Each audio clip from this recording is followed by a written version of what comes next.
حقیقی اور سچا دوست وہ ہے جو تمہاری جانب تب آتا ہے جب ساری دنیا تمہیں چھوڑ چکی ہوتی ہے۔ مرد اپنی نگاہ نیچے نہیں کرتا، عورت پردے کو جہالت سمجھتی ہے، لیکن دونوں کو احترام اور عزت کی تلاش ہے۔ تمام دوستوں سے گزارش کر رہے ہیں کہ ہمارے YouTube چینل کو سبسکرائب کریں اور ساتھ بیل آئیکن پریس ضرور کریں۔ کسی رشتے کو کتنی ہی محبت سے باندھا جائے، لیکن اگر عزت اور لحاظ چلا جائے تو محبت بھی چلی جاتی ہے۔ اپنے خلاف باتیں سن کر حوصلہ نہ ہارو، شور کھلاڑی نہیں تماشائی کرتے ہیں۔ اکثر بدلتی ہوئی چیزیں اچھی لگتی ہیں، مگر بدلتے ہوئے اپنے بہت تکلیف دیتے ہیں۔ جس طرح لوگ مردے کو کندھا دینا افضل سمجھتے ہیں، اسی طرح اگر زندہ کو سہارا دینے افضل سمجھیں تو زندگی کتنی آسان ہو جائے گی۔ اگر کچھ سیکھنا چاہتے ہو تو آنکھیں پڑھنا سیکھو۔ الفاظ کے 2000 مطلب نکال لیتے ہیں لوگ۔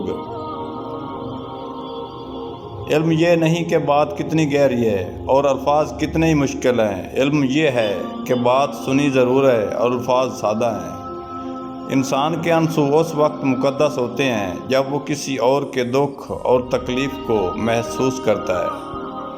ایک عقل مند آدمی جتنا بے وقوف کے سوال سے سیکھتا ہے، اس سے کم ایک بے وقوف عقل مند کے جواب سے سیکھتا ہے۔ بات ہمیشہ تمیز سے اور اعتراض دلیل سے کرو، کیونکہ زبان تو حیوانوں کے منہ میں ہوتی ہے، مگر وہ علم اور سلیقے سے محروم ہوتے ہیں۔ کچھ لوگ آپ سے اتنی ہی محبت کرتے ہیں جتنا وہ آپ کو استعمال کر سکتے ہیں۔ جہاں ان کا مفاد ختم ہوتا ہے، ان کی محبت بھی ختم ہو جاتی ہے۔ جو لوگ سوال اٹھاتے ہیں وہ منافق ہیں، جو لوگ سوال نہیں کرتے وہ احمق ہیں، جن کے ذہن میں سوال ابھرتے ہیں وہ غلام ہیں۔ میں زندوں میں سب سے بڑا زیادہ عقل مند آدمی ہوں، کیونکہ ایک چیز جانتا ہوں اور وہ یہ ہے کہ میں کچھ بھی نہیں۔ عظیم ذہن خیالات پر بحث کرتے ہیں اور زمان واقعات پر بات کرتے ہیں، چھوٹے دماغ لوگوں پر بحث کرتے ہیں۔ کامیاب ہونے کی کوشش کریں، بلکہ قیمتی بننے کی کوشش کریں۔ ایسے جیو جیسے تم کل مرنے والے ہو، اس طرح سے سیکھیں کہ آپ ہمیشہ زندہ رہیں۔ اگر آپ کسی نے غلطی کی ہے اور اسے درست کرنے میں ناکام رہا تو اس نے اس سے بھی بڑی غلطی کی ہے۔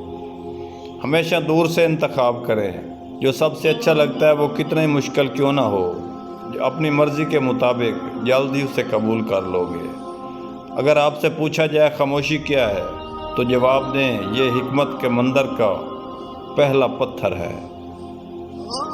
روٹی کھانے سے پہلے یا راز کچھ اور گندم کے دانے پرندوں کے لیے چھت پر ڈال دیں، رزق ایسے پیچھے آئے گا جیسے سایہ آدمی کے پیچھے آتا ہے۔ وائس آف سدا بہار، کملانا سیال۔